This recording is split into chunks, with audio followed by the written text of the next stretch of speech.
လုံးပဲမင်္ဂလာပါဗျ PGB ကနေကြိုဆိုလိုက်ပါတယ်2026ကမ္ဘာဖလားပြိုင်ပွဲကြီးရဲ့9ရက်မြောက်နေ့တော့ရောက်ရှိလာပါပြီဒီနေ့မှာတော့ကျွန်တော်ကစပိန်နဲ့ကာဘိုဘာဒီအီဂျစ်နဲ့ဘယ်ဂျီယံနှစ်ပွဲကိုကျွန်တော်ရဲ့တကူစားအမြင်နဲ့ဘော်ဒီရှေ့ကိုပေါင်းကြီးတွေကိုသုံးသပ်ပြီးတော့မှဖြစ်ပါတယ်ဒီနေ့ကမ္ဘာဖလားရဲ့ရေပန်းအခြားဆုံးအသင်းတွေကတသင်းဖြစ်တဲ့စပိန်အသင်းဟာဒဏ်ရာပြဿနာကြောင့်စိုးရင်ရတဲ့ယာမယ်နီကိုဝီလီယန်တို့ဟာအသင်းနဲ့အတူလေးချင်ကန်ပြန်ဆင်းနေပြီဖြစ်တဲ့အတွက်ဒီနေ့ပွဲမှာပြန်လဲပါဝင်လာနိုင်ပွဲရှိပါတယ်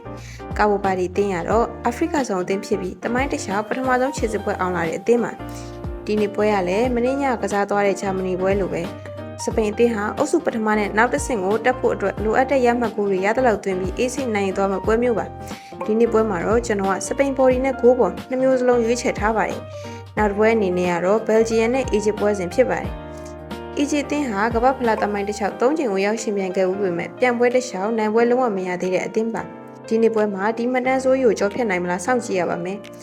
ဘယ်လ်ဂျီယံကတော့နီးပြာကြီး UC ကာဒီယာရဲ့လက်အောက်မှာကိုပွဲနိုင်၄ပွဲတည်ရလက်နဲ့ခြေစွမ်းပိုင်းအတော်တည်ငြိမ်နေပေမဲ့စိုးရင်စရာတစ်ခုကသူတို့အသင်းရဲ့အဓိကခံစစ်ကစားသမားတချို့ဟာဒဏ်ရာကြောင့်ဒီနေ့ပွဲကိုလွှဲချွန်နိုင်ရရှိပါတယ်ဘယ်လ်ဂျီယံအသင်းဘော်ဒီခြေတစ်လုံးတည်ကြီးမှနိုင်ရင်လည်းတကိုးအသာပဲလို့ထင်တဲ့အတွက်ဒီပွဲကိုအီဂျစ်ကိုကြိုက်ပါတယ်အီဂျစ်ဘော်ဒီနဲ့ဂိုးပေါ်2မျိုးကိုရွေးချယ်ထားပါတယ်